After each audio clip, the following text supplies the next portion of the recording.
दोस्तों, कैसे हैं आप लोग। आशा करता हूँ आप लोग अच्छे होंगे, स्वस्थ होंगे, मस्त होंगे, ज़बरदस्त होंगे। दोस्तों, जैसा कि दोस्तों आप लोग जानते हैं, जो एक्सप्रेस सीरीज हमारी चल रही है उसके अंतर्गत हम GK GS practice set number, आज प्रैक्टिस सेट उसका 3 है दोस्तों। जीएस का प्रैक्टिस सेट नंबर 3 है दोस्तों। आज आरआरबी एनटीपीसी परीक्षा के लिए जो महत्वपूर्ण है दोस्तों, जिसमें हम कुछ प्रश्नों पे दोस्तों चर्चा करेंगे आज की क्लास में हम लोग। और सबसे पहले दोस्तों, जितने लोग जुड़ चुके हैं क्लास से, उतने लोग दोस्तों क्लास को लाइक और शेयर कर दें दोस्तों। और महत्वपूर्ण बात यह है कि दोस्तों, जितने फैक्ट्स हम लिखवाएं दोस्तों, उसको आप लोग एक नोट्स ज़रूर बनाइए, जिससे आपको परीक्षा के समय रिवीजन करने में दोस्तों आसानी होगी। क्योंकि जो चीज़ भूलना स्वाभाविक है दोस्तों, पढ़ने के बाद भूल भी जाते हैं बहुत लोग तो कंठस्थ कर लेते हैं। लेकिन दोस्तों, अगर आप नोट्स बना लेंगे दोस्तों, तो उससे आपको आगे दिक्कत नहीं होगी। तो दोस्तों, आप लोग नोट्स ज़रूर बनाया करिए, जो इम्पोर्टेंट हो दोस्तों उसको ज़रूर लिखिए दोस्तों, क्योंकि आगे परीक्षा में बहुत फ़ायदेमंद होगा दोस्तों वो नोट्स से आपको। तो आइए दोस्तों, आज की क्लास को स्टार्ट करते हैं दोस्तों। सभी लोग दोस्तों, जितने लोग नए हैं दोस्तों, वो लोग चैनल को सब्सक्राइब कर लें दोस्तों, और जितने लोग कर चुके हैं दोस्तों, बहुत अच्छी बात है दोस्तों। आइए फिर आज की क्लास को स्टार्ट करते हैं दोस्तों। देखिए, आज का मोटिवेशनल थॉट क्या है दोस्तों। दोस्तों, और एक महत्वपूर्ण सूचना, जितने लोग नए हैं दोस्तों, वो लोग टेलीग्राम चैनल से ज़रूर जुड़ जाइए दोस्तों। वहाँ पे बहुत सारी जानकारियाँ आपको मिल जाती हैं दोस्तों। तो आइए दोस्तों, आज की क्लास में देखिए मोटिवेशनल थॉट क्या है दोस्तों। देखिए, जल को बर्फ़ में बदलने में वक्त लगता है, जल को बर्फ़ में बदलने में वक्त लगता है, सूरज को निकलने में वक्त लगता है, किस्मत को तो हम बदल सकते नहीं, किस्मत को तो हम बदल सकते नहीं, लेकिन अपने हौसलों से किस्मत बदलने में वक्त लगता है दोस्तों। तो किस्मत बदलने में वक्त तो लगेगा ही दोस्तों, मेहनत जारी रखिए दोस्तों, एक दिन ज़रूर किस्मत बदलेगी दोस्तों। तो आइए दोस्तों, आज का प्रश्न बहुत ही महत्वपूर्ण प्रश्न दोस्तों। देखिए क्या कह रहा है दोस्तों। प्रश्न नंबर 1 हमारा कह रहा है, ब्रिटिश संसद के किस अधिनियम ने ब्रिटिश संसद के किस अधिनियम ने भारत में व्यापार पर ईस्ट इंडिया कंपनी के एकाधिकार को समाप्त कर दिया। तो दोस्तों देखिए, ऑप्शन है दोस्तों, regulating act, Pitt's India act, 1813 का चार्टर एक्ट, उपयुक्त में से कोई नहीं। तो दोस्तों, इस प्रश्न का आंसर क्या होगा, उससे पहले हम ऑप्शन को देख लेते हैं दोस्तों।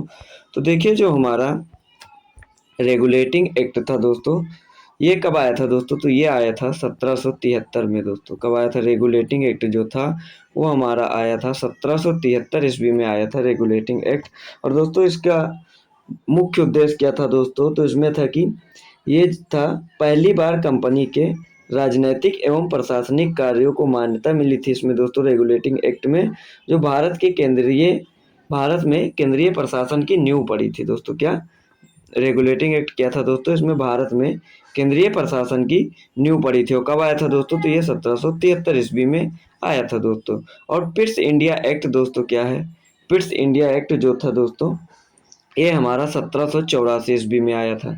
कब आया था दोस्तों, ये 1784 ईस्वी में पिट्स इंडिया एक्ट आया था दोस्तों। और इसका उद्देश्य था कंपनी द्वारा अधिग्रहित भारतीय राज्य क्षेत्र को ब्रिटिश क्राउन के अधीन लाना दोस्तों। इसका काम था दोस्तों। क्या था पिट्स इंडिया एक्ट का मुख्य उद्देश्य, क्या था, अधिग्रहित भारतीय राज्य क्षेत्र को ब्रिटिश क्राउन क्षेत्र के अधीन लाना दोस्तों। ये था पिट्स इंडिया एक्ट। अब देखो दोस्तों, 1813 का चार्टर एक्ट क्या कह रहा है दोस्तों। 1813 का चार्टर एक्ट अधिनियम क्या कह रहा है दोस्तों।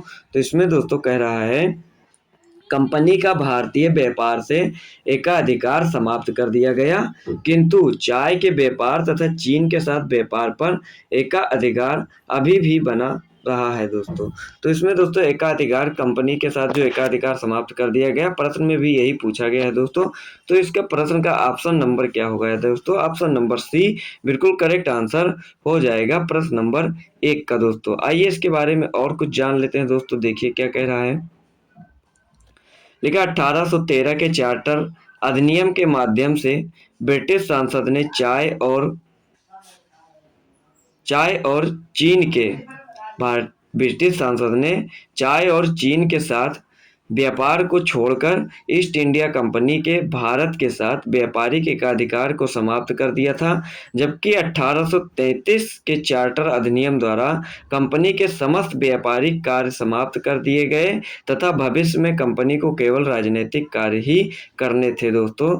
ये था आपका 1813 का चार्टर अधिनियम और 1833 के चार्टर अधिनियम द्वारा सभी व्यापारिक कार्य समाप्त कर दिए गए थे दोस्तों। आइए अगला प्रश्न देखते हैं। प्रश्न नंबर 2 दोस्तों देखिए क्या कह रहा है। देखिए दोस्तों कह रहा है भारत में संघीय न्यायालय निम्नलिखित में से किस वर्ष में स्थापित किया गया था। दोस्तों देखिए क्या कह रहा है, भारत में संघीय न्यायालय निम्नलिखित में से किस वर्ष स्थापित किया गया था। ऑप्शन है 1935 में, 1946 में या 1937 में या 1947 में दोस्तों। तो जो संघीय न्यायालय है दोस्तों वो स्थापित किया गया था हमारा 1937 ईस्वी में हमारा संघीय न्यायालय स्थापित किया गया था। प्रश्न नंबर 2 का ऑप्शन नंबर सी बिल्कुल करेक्ट आंसर हो जाएगा दोस्तों। इसके बारे में दोस्तों देखिए क्या कह रहा है कि भारत में संघीय न्यायालय की स्थापना 1 अक्टूबर 1937 को भारत सरकार अधिनियम 1935 के अंतर्गत की गई थी। इसके प्रथम मुख्य न्यायाधीश कौन थे, तो सर मॉरिस गोयर थे दोस्तों। ये आप लोग नोट कर लीजिएगा कि संघीय न्यायालय के प्रथम मुख्य न्यायाधीश कौन थे दोस्तों, तो वो सर मॉरिस गोयर थे दोस्तों। और कब स्थापना हुई थी इसको, तो 1 अक्टूबर 1937 को इसकी स्थापना हुई थी दोस्तों आपको अगर इसका डेट पूछे, वर्ष पूछे, तो ये आप लोग नोट कर लीजिए। 1 अक्टूबर 1937 को इसकी स्थापना हुई थी दोस्तों। किस अधिनियम से, तो 1935 के अधिनियम के अंतर्गत। और इसके प्रथम न्यायाधीश कौन थे, तो सर मॉरिस गोयर थे इसके प्रथम न्यायाधीश दोस्तों। आइए अगला प्रश्न देखते हैं। प्रश्न नंबर 3 दोस्तों क्या कह रहा है, कह रहा है 1909 का अधिनियम संबंधित था। 1909 का अधिनियम किससे संबंधित था दोस्तों। ऑप्शन है दोस्तों पृथक मताधिकार क्षेत्र के लागू करने से दोस्तों, विकेंद्रीकरण से, द्वैध शासन से या विधान परिषद से। तो दोस्तों जो ध्यान से देखिएगा दोस्तों और ध्यान से सुनिएगा दोस्तों, क्योंकि लिखा कम जाएगा दोस्तों और बोलेंगे ज़्यादा, तो आप लोग ध्यान से सुनिएगा दोस्तों। देखिए क्या कह रहा है इसमें, 1909 का जो अधिनियम था दोस्तों वो संबंधित था। तो दोस्तों 1909 का जो अधिनियम था, 1909 का जो अधिनियम था हमारा दोस्तों, 1909 का जो अधिनियम था दोस्तों, इसे हम एक नाम और से जानते हैं जिसे हम मार्ले मिंटो सुधार अधिनियम कहते हैं। क्या कहते हैं, मार्ले मिंटो 1909 का अधिनियम जो है दोस्तों, इसका एक नाम और था मार्ले मिंटो सुधार अधिनियम। क्या, मार्ले मिंटो सुधार अधिनियम के नाम से इसको जानते हैं दोस्तों। और इसका क्या नाम, क्या कार्य था दोस्तों, तो ये अधिनियम दोस्तों जो था यह फूट डालो और राज करो के सिद्धांत पर आधारित है। क्या, फूट डालो और राज करो के सिद्धांत पर आधारित था ये 1909 का अधिनियम दोस्तों। इस अधिनियम के कारण तत्कालीन भारत के राज्य सचिव जो थे वो लॉर्ड मार्ले थे। और दोस्तों इनको सांप्रदायिकता का जनक भी कहा जाता है। किसको, मार्ले जो थे इनको सांप्रदायिकता का जनक भी कहा जाता है दोस्तों। ये राज्य सचिव थे तत्कालीन भारत के दोस्तों। और ये जो ये अधिनियम था दोस्तों, ये मुसलमानों के लिए पृथक मताधिकार एवं पृथक निर्वाचन क्षेत्र की व्यवस्था इस अधिनियम के तहत दोस्तों था दोस्तों। तो 1909 का अधिनियम संबंधित था दोस्तों। तो ऑप्शन देख लीजिए, इसमें ऑप्शन आपका ए मिल रहा है दोस्तों। क्या कह रहा है, ये कह रहा है पृथक मताधिकार क्षेत्र के लागू करने से। तो ऑप्शन नंबर ए इसका बिल्कुल करेक्ट आंसर हो जाएगा दोस्तों प्रश्न नंबर 3 का दोस्तों। आइए देखते हैं, देख लीजिए दोस्तों लिखा हुआ है, आप लोग चाहें तो स्क्रीनशॉट भी ले सकते हैं दोस्तों। यहाँ पे लिखा है दोस्तों, भारतीय परिषद अधिनियम 1909 मार्ले मिंटो सुधार 1909 द्वारा ब्रिटिश भारत में सर्वप्रथम सांप्रदायिक प्रतिनिधित्व की व्यवस्था की गई, जिसके अंतर्गत मुसलमानों के लिए पृथक निर्वाचन मंडल का प्रावधान किया गया दोस्तों।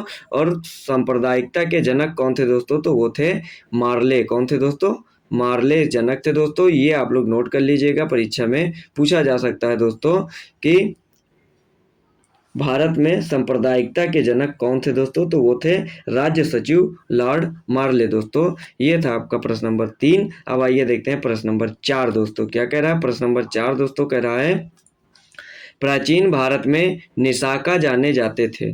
प्राचीन भारत में जो हमारा निसाका था दोस्तों, वो जाने जाते थे किस किस लिए? तो स्वर्णाभूषण, गायें, तांबे के सिक्के या चांदी के सिक्के। तो दोस्तों जो प्राचीन भारत में हमारा निसाका था वो जाना जाता था हमारे स्वर्ण आभूषण से। ऑप्शन नंबर ए बिल्कुल करेक्ट आंसर हो जाएगा। किससे दोस्तों? स्वर्ण आभूषण जाने जाते थे निसाका के नाम से दोस्तों। स्वर्ण आभूषण किस नाम से? स्वर्ण आभूषण। स्वर्ण मतलब सोने के आभूषण जो होते थे वो प्राचीन भारत में निसाका के नाम से जाने जाते थे। आइए देखते हैं इसके बारे में दोस्तों क्या कह रहा है।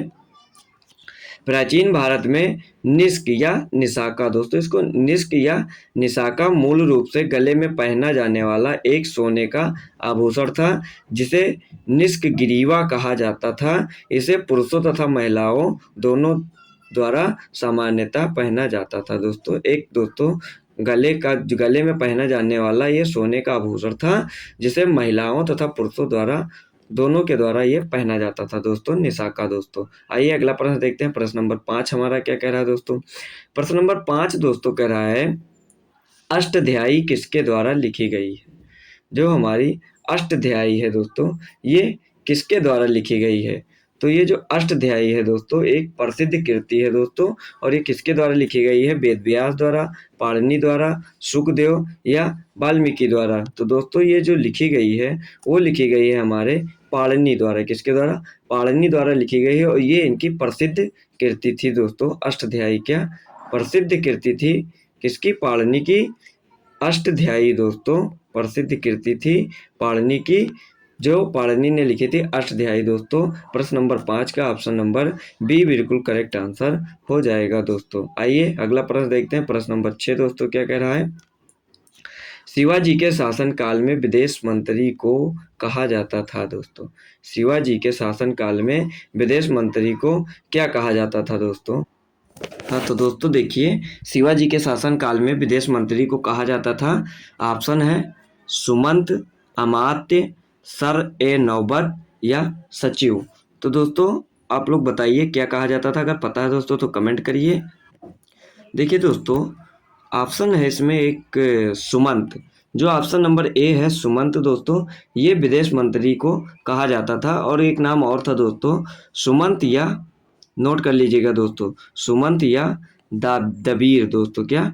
सुमंत या दबीर जो है ये कहा जाता था विदेश मंत्री को। और जो अमात्य होते थे दोस्तों, अमात्य, इनको मजमू आदार कहा जाता था या वित्त एवं राजस्व मंत्री। क्या होते थे ये? वित्त एवं राजस्व मंत्री होते थे दोस्तों। वित्त मंत्री कौन होता था? अमात्य होते थे दोस्तों।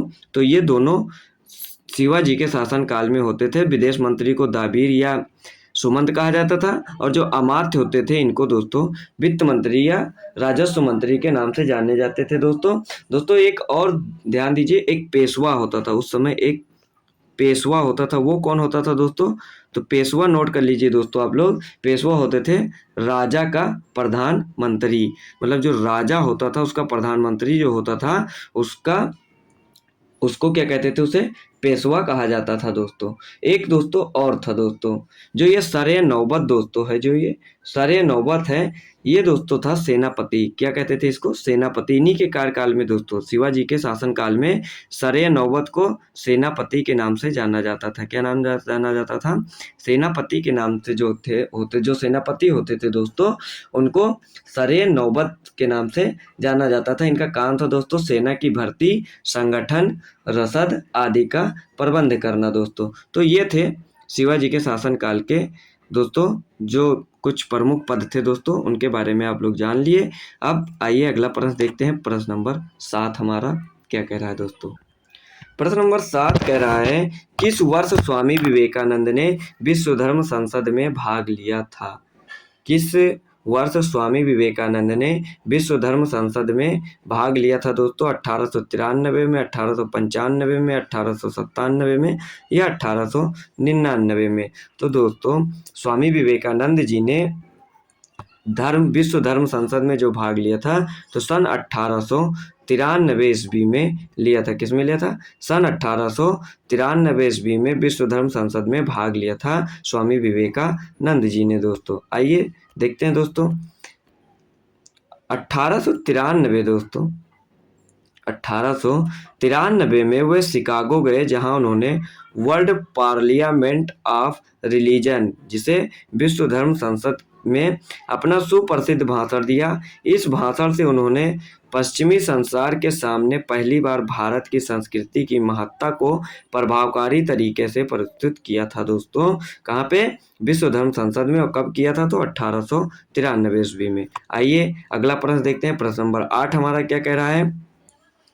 प्रश्न नंबर 8 दोस्तों कह रहा है, भारत में किस तरह की अर्थव्यवस्था है? भारत में किस तरह की अर्थव्यवस्था है दोस्तों? तो समाजवादी है, गांधीवादी है, मिश्रित है या स्वतंत्र है दोस्तों? तो भारत में जो अर्थव्यवस्था है दोस्तों वो है हमारी मिश्रित। ऑप्शन नंबर सी प्रश्न नंबर 8 का बिल्कुल करेक्ट हो जाएगा। भारत में मिश्रित अर्थव्यवस्था है दोस्तों। देख लीजिए दोस्तों, भारत एक मिश्रित अर्थव्यवस्था वाला देश है। मिश्रित अर्थव्यवस्था एक ऐसी प्रणाली है जिसमें निजी और सार्वजनिक दोनों क्षेत्रों का सह अस्तित्व रहता है दोस्तों। आइए अगला प्रश्न देखते हैं। प्रश्न नंबर 9 दोस्तों देखिए क्या कह रहा है, किसान दिवस मनाया जाता है। किसान दिवस मनाया जाता है दोस्तों। तो ये किसान दिवस जो है हमारा कब मनाया जाता है? 23 अक्टूबर, 23 दिसंबर, 23 नवंबर या 23 सितंबर।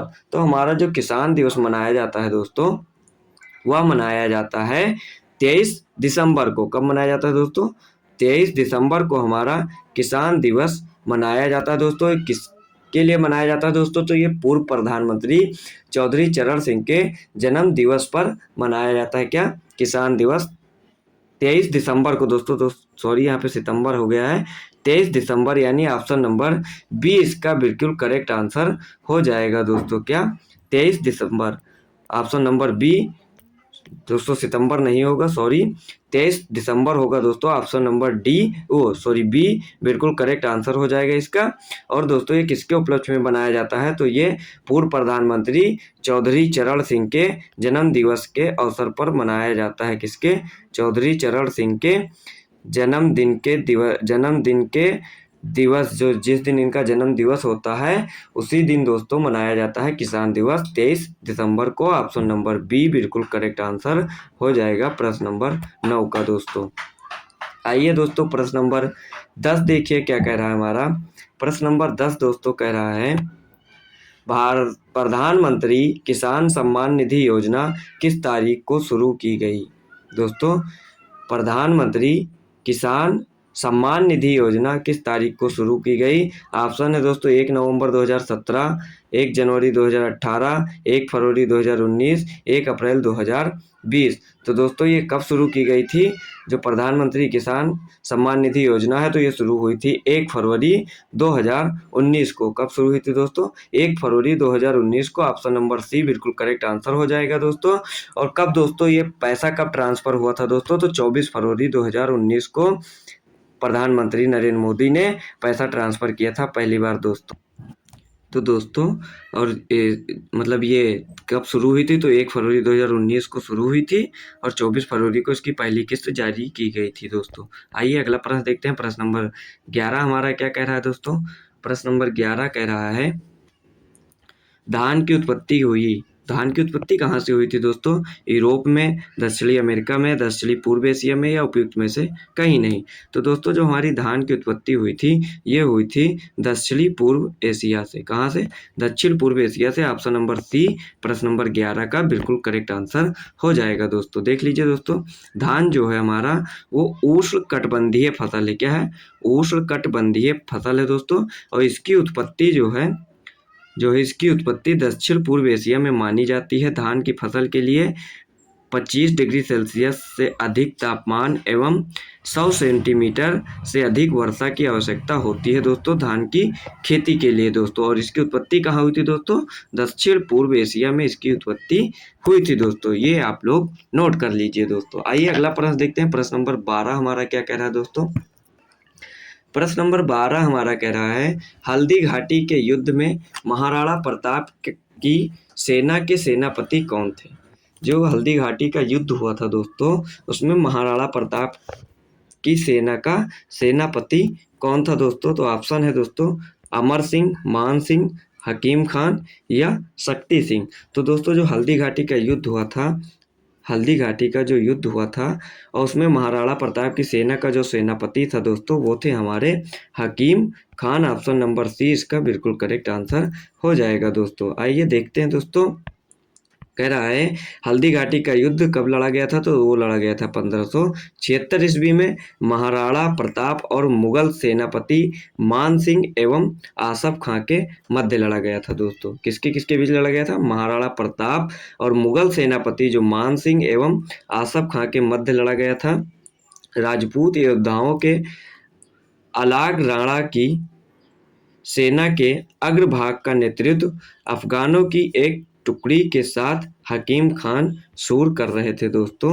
तो इनके सेना के सेनापति कौन थे, हकीम खान थे दोस्तों। हल्दी घाटी के युद्ध जो 1576 ईस्वी में हुआ था दोस्तों। आइए अगला प्रश्न देखते हैं, प्रश्न नंबर 13 दोस्तों क्या कह रहा है, भारत में न्यायिक संगठन की स्थापना किसने की थी।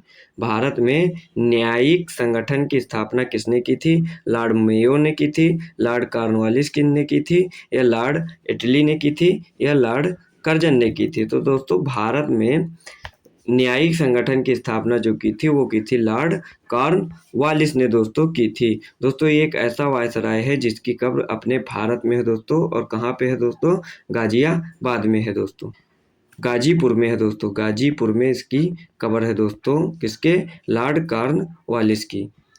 गाजीपुर उत्तर प्रदेश में इसकी कब्र है दोस्तों। एक ऐसा वायसराय या जो गवर्नर था दोस्तों जिसकी कब्र अपने भारत में ही है दोस्तों, लॉर्ड कॉर्नवालिस दोस्तों। तो न्यायिक संगठन की स्थापना लॉर्ड कॉर्नवालिस ने की थी। ऑप्शन नंबर बी इसका बिल्कुल करेक्ट आंसर हो जाएगा दोस्तों। आइए अगला प्रश्न देखते हैं, प्रश्न नंबर 14 दोस्तों क्या कह रहा है।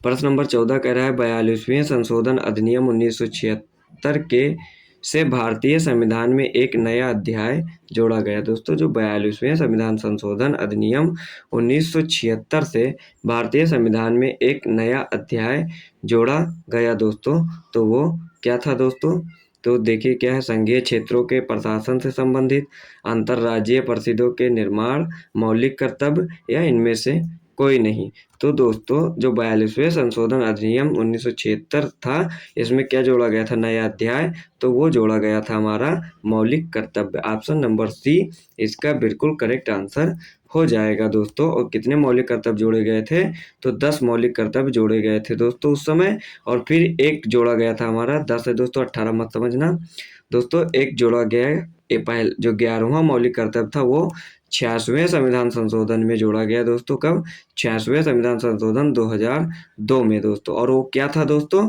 तो वो था 6 से 14 वर्ष आयु के बच्चों की शिक्षा के लिए वो 11वां मौलिक कर्तव्य था हमारा दोस्तों, जो 86वें संविधान संशोधन 2002 में जोड़ा गया था।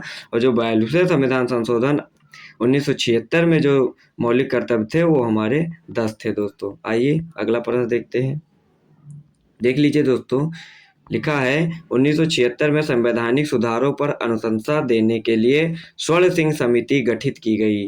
क्या संवैधानिक सुधारों पर अनुशंसा देने के लिए कौन सी समिति गठित की गई थी दोस्तों उस समय, स्वर्ण सिंह समिति गठित की गई।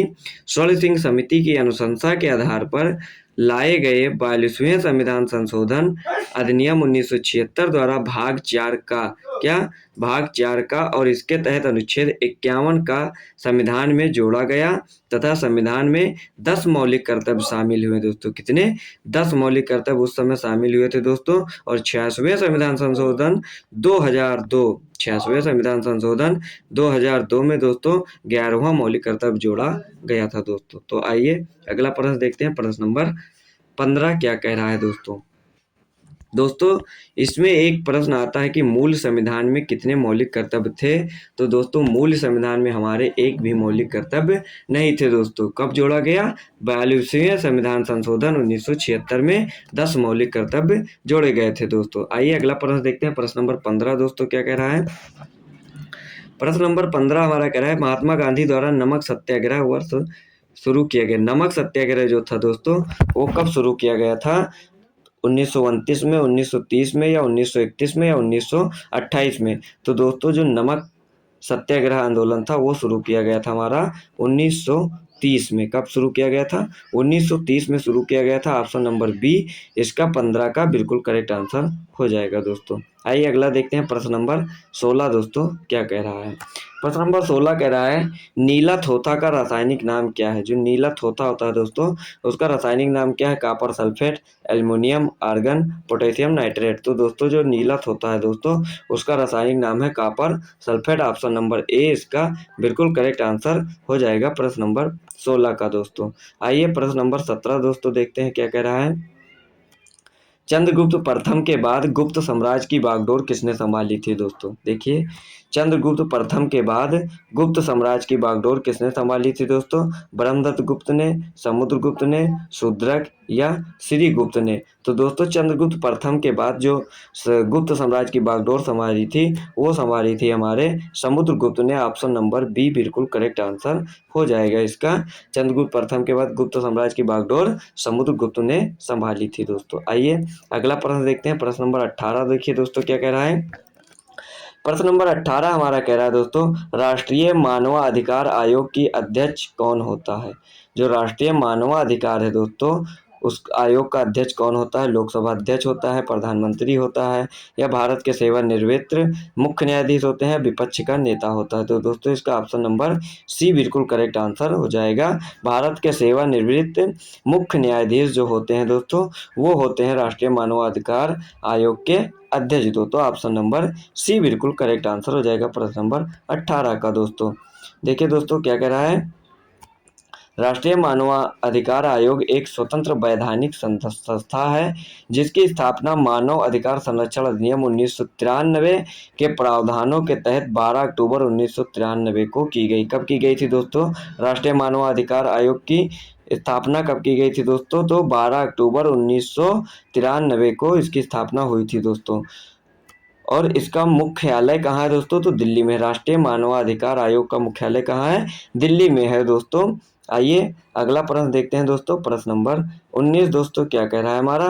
प्रश्न नंबर 19 कह रहा है इनमें से कौन सा पुरस्कार भारत में खेलों और प्रतिस्पर्धाओं के कोचों को दिया जाता है? मतलब जो दोस्तों कौन सा पुरस्कार है जो भारत में खेलों और प्रतिस्पर्धाओं के कोचों को दिया जाता है? तो वो है कौन सा है? ऑप्शन देखिए गोल्डन ब्रेट, वीर चक्र, अर्जुन अवार्ड या द्रोणाचार्य अवार्ड। तो दोस्तों जो हमारा द्रोणाचार्य अवार्ड है दोस्तों option number D Dronacharya award जो है दोस्तों वो खेलों और स्पर्धाओं प्रतिस्पर्धाओं के कोचों को दिया जाता है।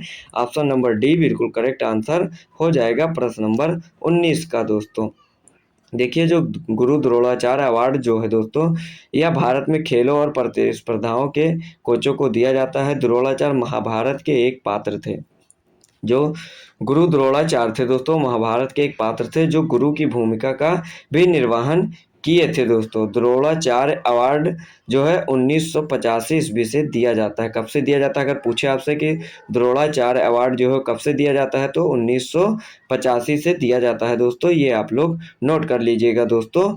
और ये किसको दिया जाता है? तो खेलों और प्रतिस्पर्धाओं के कोचों को दिया जाता है भारत में दोस्तों गुरु द्रोणाचार्य अवार्ड पुरस्कार दोस्तों। आइए अगला प्रश्न देखते हैं। प्रश्न नंबर 20 दोस्तों देखिए क्या कह रहा है। कंप्यूटर शब्दावली में ALU का पूर्ण रूप क्या होता है? जो कंप्यूटर शब्दावली है दोस्तों इसमें ALU का पूर्ण रूप क्या होता है दोस्तों? Active load unit, ear lock unit या अर्थमेटिक लॉजिक यूनिट या एप्लीकेशन लॉजिकल यूनिट दोस्तों। तो कंप्यूटर में जो ALU होता है उसका पूर्ण रूप हमारा होता है दोस्तों ऑप्शन नंबर सी बिल्कुल करेक्ट हो जाएगा दोस्तों। अर्थमेटिक लॉजिक यूनिट ALU का पूर्ण रूप होता है दोस्तों। ALU का पूर्ण रूप क्या होता है दोस्तों? अर्थमेटिक लॉजिक यूनिट दोस्तों। ऑप्शन नंबर सी बिल्कुल करेक्ट आंसर हो जाएगा दोस्तों। आइए अगला प्रश्न देखते हैं। प्रश्न नंबर 21 दोस्तों देखिए क्या कह रहा है। संपत्ति का अधिकार है दोस्तों। संपत्ति का अधिकार है दोस्तों। ऑप्शन है आध्यात्मिक अधिकार, कोई भी अधिकार नहीं या विधिक अधिकार या मौलिक अधिकार। तो दोस्तों बात करते हैं संपत्ति का अधिकार दोस्तों। तो ये संपत्ति का अधिकार जो है दोस्तों ये मूल संविधान में दोस्तों ये क्या था? ये हमारा मौलिक अधिकार था। क्या था? संपत्ति का अधिकार हमारा क्या था मूल संविधान में दोस्तों? ये मौलिक अधिकार था। और ये अनुच्छेद किसमें था?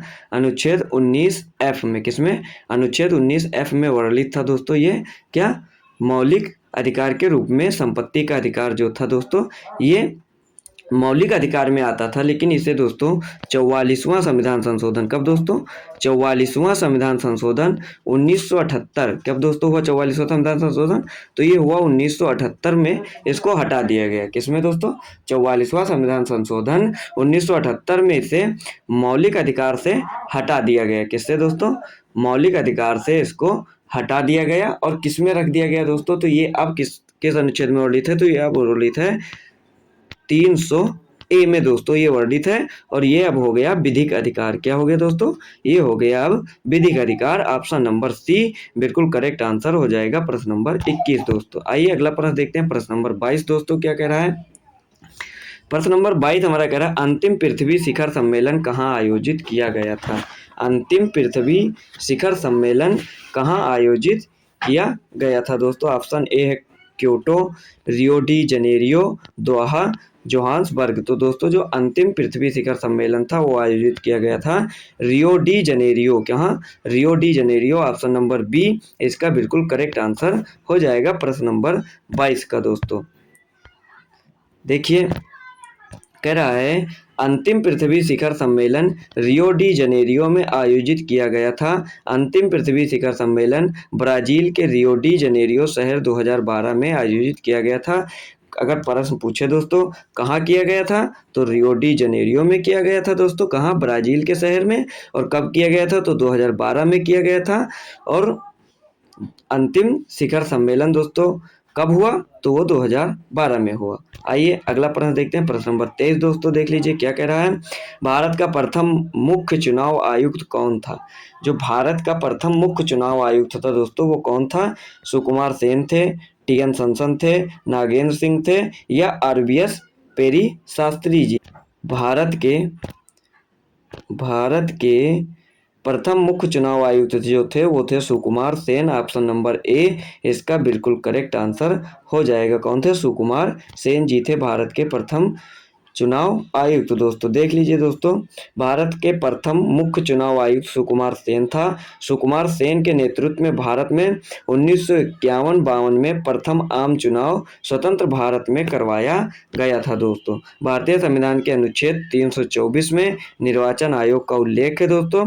और भारत के प्रथम महिला मुख्य निर्वाचन आयुक्त कौन थी, वो थी बी.एस. रमा देवी। कौन थी, महिला पूछे दोस्तों तो आपसे, अगर महिला पूछे कौन थी, तो दोस्तों प्रथम महिला मुख्य चुनाव निर्वाचन आयुक्त कौन थी, तो थी बी.एस. रमा देवी दोस्तों। आइए अगला प्रश्न देखते हैं, प्रश्न नंबर 24 दोस्तों क्या कह रहा है। प्रश्न नंबर 24 दोस्तों इसमें एक बार और आप लोग नोट कर लीजिए। अगर प्रश्न में अभी करंट पे अगर पूछ ले कि भारत के वर्तमान मुख्य चुनाव आयुक्त कौन है दोस्तों, तो वो है राजीव कुमार। कौन है, राजीव कुमार हैं दोस्तों।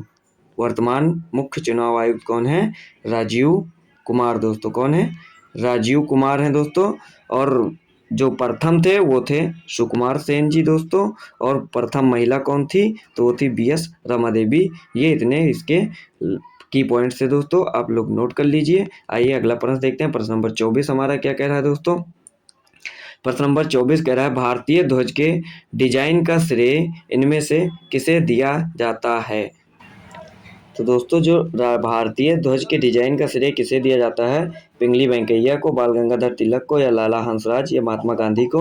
तो दोस्तों जो भारतीय ध्वज के डिजाइनर थे वो कौन का श्रेय किसे जाता है दोस्तों, तो वो जाता है हमारे पिंगली वेंकैया जी को। भारतीय राष्ट्रीय ध्वज तिरंगा का डिजाइन जो किया था वो पिंगली वेंकैया जी ने किया था, इसका श्रेय इनको जाता है। ऑप्शन नंबर ए इसका बिल्कुल करेक्ट आंसर हो जाएगा दोस्तों।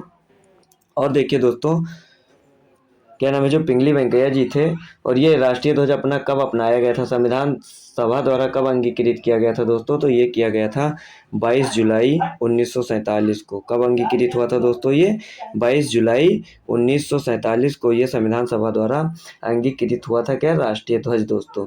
और दोस्तों राष्ट्रीय ध्वज के बारे में आप और लोग कुछ थोड़ा जान लीजिए दोस्तों। इसका जो अनुपात, लंबाई चौड़ाई का अनुपात होता है वो होता है 3.2। कितना अनुपात होता है इसकी लंबाई चौड़ाई का अनुपात दोस्तों, 3.2 अनुपात होता है दोस्तों इसकी लंबाई चौड़ाई का। और इसमें जो रंग होते हैं दोस्तों वो क्रमशः, तो दोस्तों इसके जो रंग है क्रमशः केसरिया है। कौन सा रंग है दोस्तों, केसरिया, फिर दूसरा सफ़ेद, दूसरा सफ़ेद और तीसरा कौन सा है, हरा दोस्तों। ये 3 पट्टियाँ होती हैं दोस्तों तिरंगे में, और इसके सफ़ेद वाले भाग में बीच में एक चक्र होता है दोस्तों। उसमें कितनी तीलियाँ होती हैं दोस्तों, तो उसमें 24 तीलियाँ होती हैं और ये गहरे नीले रंग का होता है दोस्तों। प्रश्न का दोस्तों सही उत्तर पिंगली वेंकैया हो जाएगा। ऑप्शन नंबर ए इसका बिल्कुल करेक्ट आंसर हो जाएगा। भारतीय ध्वज के डिजाइन का श्रेय पिंगली वेंकैया को जाता है दोस्तों। और ये संविधान सभा द्वारा कब अंगीकृत किया गया था, तो ये किया गया था 22 जुलाई 1947 को दोस्तों। इसकी लंबाई चौड़ाई का अनुपात 3.2। रंग कौन कौन से हैं, क्रमशः केसरिया, सफ़ेद, हरा दोस्तों। और इसके बीच में एक चक्र होता है, उसमें कितनी तीलियाँ होती हैं, तो वो होती हैं उसमें 24 तीलियाँ। आइए अगला प्रश्न देखते हैं। प्रश्न नंबर 25 दोस्तों क्या कह रहा है। प्रश्न नंबर 25 हमारा कह रहा है दोस्तों, निम्नलिखित में से कौन सी योजना 2006 में शुरू की गई थी। कौन सी योजना है जो 2006 में शुरू की गई थी दोस्तों। तो दोस्तों देख लीजिए, ऑप्शन है प्रधानमंत्री मुद्रा योजना, प्रधानमंत्री जनधन योजना, महात्मा गांधी राष्ट्रीय ग्रामीण गारंटी योजना, या प्रधानमंत्री जीवन ज्योति बीमा।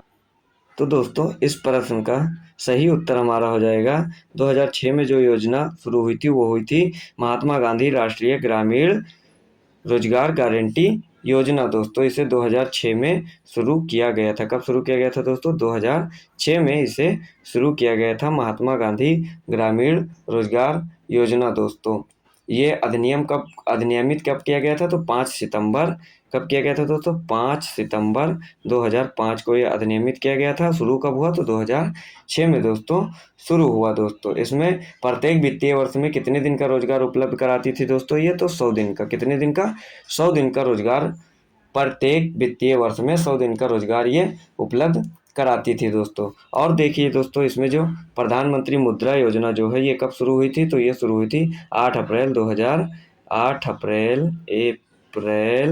2015 को शुरू हुई थी हमारी कौन सी, प्रधानमंत्री मुद्रा योजना। और दोस्तों अगर आपसे पूछे प्रधानमंत्री जनधन योजना कब शुरू हुई, प्रधानमंत्री जनधन योजना जो है ये शुरू हुई 28 अगस्त 2014 को। कब शुरू हुई दोस्तों, 28 अगस्त 2014 को हमारी प्रधानमंत्री जनधन योजना शुरू हुई दोस्तों। और जो प्रधानमंत्री जीवन ज्योति बीमा जो है, प्रधानमंत्री जीवन ज्योति बीमा है, ये शुरू हुई 9 मई। कब शुरू हुई दोस्तों, 9 मई 2015 को शुरू हुई दोस्तों ये प्रधानमंत्री जीवन ज्योति बीमा दोस्तों। इसमें से जितने भी दोस्तों योजनाएं हैं दोस्तों ये महत्वपूर्ण हैं दोस्तों, सब याद कर लीजिए दोस्तों आप लोग। प्रधानमंत्री मुद्रा योजना 8 अप्रैल 2015 को स्टार्ट हुई। प्रधानमंत्री जनधन योजना जो है वो 28 अगस्त 2014 को स्टार्ट हुई। महात्मा गांधी राष्ट्रीय ग्रामीण रोजगार गारंटी योजना जो 2006 में, और प्रधानमंत्री जीवन बीमा जो है वो कब हुई, 9 मई 2015 को दोस्तों। आइए अब अगला प्रश्न देखते हैं। प्रश्न नंबर 26 दोस्तों क्या कह रहा है। प्रश्न नंबर 26 हमारा कह रहा है,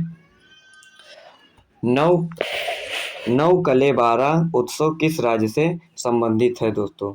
नवकलेबरा उत्सव जो है वो किस राज्य से संबंधित है। ऑप्शन है उड़ीसा, असम, सिक्किम, पश्चिम बंगाल। तो दोस्तों जो नवकलेबरा उत्सव है वो संबंधित है हमारा उड़ीसा से। कहाँ से दोस्तों, उड़ीसा से संबंधित है नवकलेबरा जो उत्सव है दोस्तों।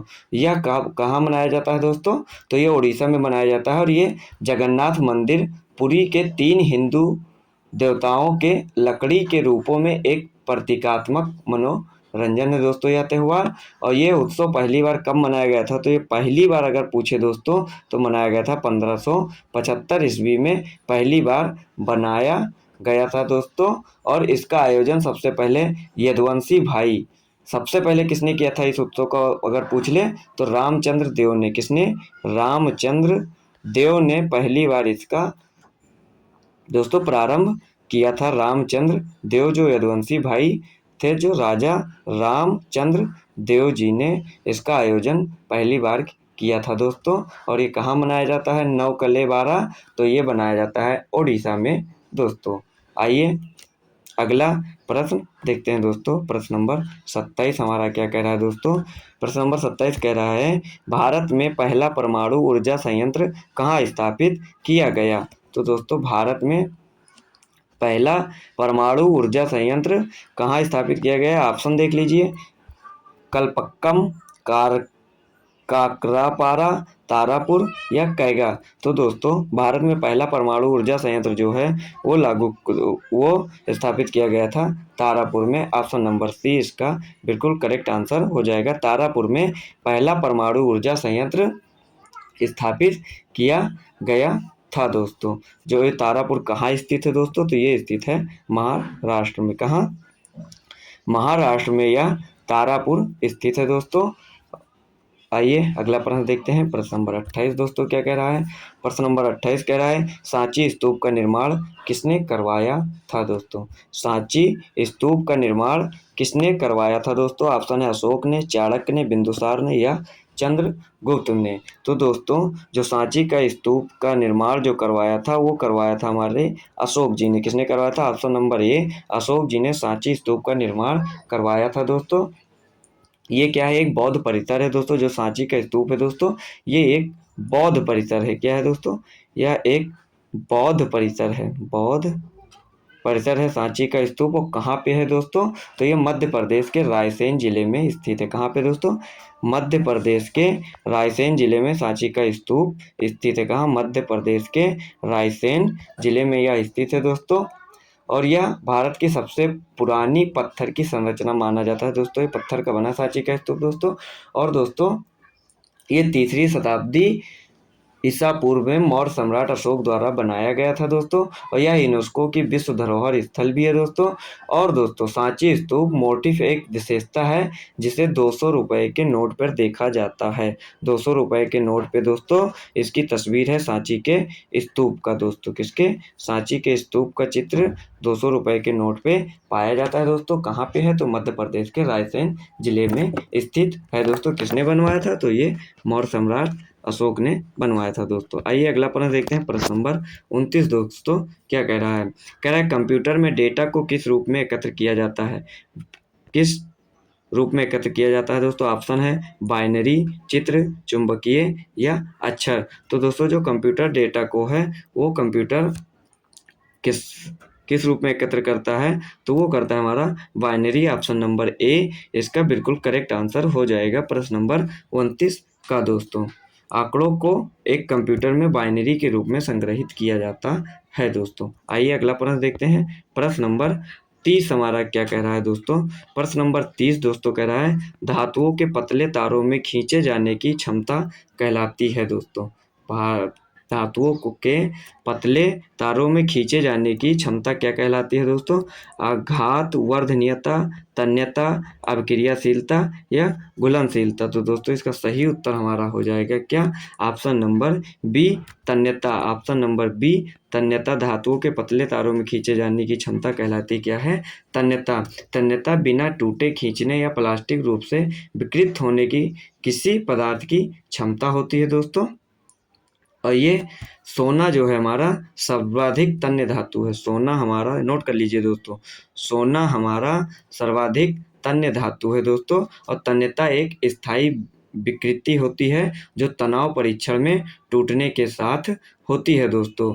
और एक प्रश्न पूछता है दोस्तों ताप बढ़ने पर धातुओं की तन्यता बढ़ती है या घटती है? तो दोस्तों ताप बढ़ने पर धातुओं की तन्यता जो होती है वो बढ़ जाती है दोस्तों। तो हमारे प्रश्न नंबर 30 का ऑप्शन नंबर बी बिल्कुल करेक्ट आंसर हो जाएगा दोस्तों। आज के लिए दोस्तों इतने ही प्रश्न थे दोस्तों। आज की क्लास में दोस्तों प्रश्न तो 30 ही हुए होंगे दोस्तों। अगर कुल मिलाकर देखा जाए तो लगभग दोस्तों 50-60 प्रश्न बनेंगे दोस्तों। जितने हमने की पॉइंट्स बताए हैं दोस्तों वो भी परीक्षा में पूछे जा सकते हैं दोस्तों। आशा करता हूँ आपको दोस्तों क्लास पसंद आई होगी दोस्तों। अगर वीडियो पसंद आया हो तो दोस्तों वीडियो को लाइक करें, शेयर करें, कमेंट करें दोस्तों। और लोगों तक शेयर जरूर करें दोस्तों। अपने दोस्तों को जरूर शेयर करें जिससे उनको भी दोस्तों परीक्षा में सफलता मिले दोस्तों। और हमारे टेलीग्राम चैनल से आप लोग जरूर जुड़ जाइए दोस्तों। हमारा टेलीग्राम चैनल का नाम है ऑफिशियल स्टडी अड्डा दोस्तों। ठीक है दोस्तों, आज के लिए इतना ही दोस्तों। जय हिंद, जय भारत।